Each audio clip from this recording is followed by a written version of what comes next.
How far are you in creating your own CBDC? So central banks today create two forms of money. One are banknotes and the other are bank accounts at the Swiss National Bank. But those bank accounts are only available for banks, basically, to make payments among themselves. Now, a CBDC would be a tokenized form of this money. If we tokenize banknotes available for everyone, that would be a so-called retail CBDC. If we tokenize the bank accounts available only for the banks, that would be a so-called wholesale CBDC. And we are currently clearly focusing on wholesale CBDC, and together with SDX, we intend to issue a wholesale CBDC towards the end of the year for a limited time. So that would be a pilot, but still it would be a live CBDC in a productive environment. How can wholesale CBDCs and blockchain technology be useful for the Swiss National Bank?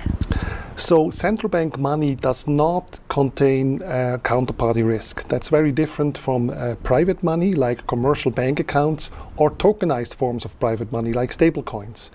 If we issue a wholesale CBDC, so that would be a type of money without counterparty risk, and if you use that for settlement, that would clearly lower risks, and that is important, especially for financial market infrastructure that is, for instance, systemically important for wholesale payments. You mentioned SDX there. Now Switzerland has its own fully regulated digital exchange. However, activity has been quite low so far. Do you think a wholesale CBDC could change this? So this is possible, but clearly not guaranteed. Currently, SDX uses its own privately issued stablecoin. If we were to issue a wholesale CBDC, that would reduce the risks in settlement and therefore also reduce the costs for the participating banks. So in that respect, it could be helpful. Are there any other use cases for wholesale CBDC? A lot of central banks are using wholesale CBDC pilots now to investigate whether cross-border payments could be made more efficient and less costly than they are currently. And we have also experimented with cross-border settlement in wholesale CBDC.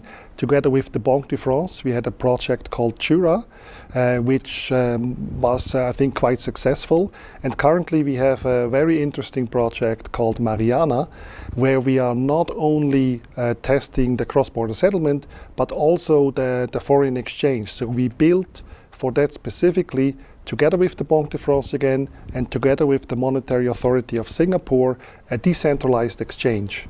And what is special about a decentralized exchange is that unlike a traditional exchange, where you have an order book where buyers and sellers are matched, in a decentralized exchange we have an algorithm managing a liquidity pool, and both the buyers and the sellers, they interact directly with the algorithm to do their foreign exchange. So this is something that has been invented in decentralized finance, and we are now applying it to traditional finance for exchanging wholesale CBDC. So you're talking now about an open blockchain, about using DeFi protocols. Are you not concerned about the cyber risks? So this is clearly a risk that we have to take very seriously. So we make sure that we, even if this decentralized exchange is built on a public blockchain, we make sure that we can control access to all the relevant parts of this exchange. And as you say, cyber risks for CBDC in general, I think, are a very serious risk that central banks will have to take a closer look at, and that's something we do in a project called Tourbillon. And there we are looking at the prototype CBDC that would be protected against counterfeiting, even if the attacker would have a quantum computer. Right. Now, what are the chances of the Swiss National Bank issuing a retail CBDC? So the Swiss National Bank concluded that at the current stage, Switzerland does not need a retail CBDC. We do not have a use case, and that might be different for other countries.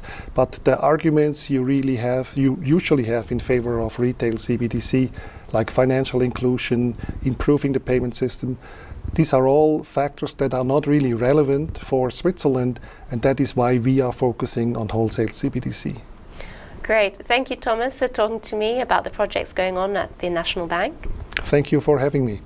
And thank you to you for watching FinNews.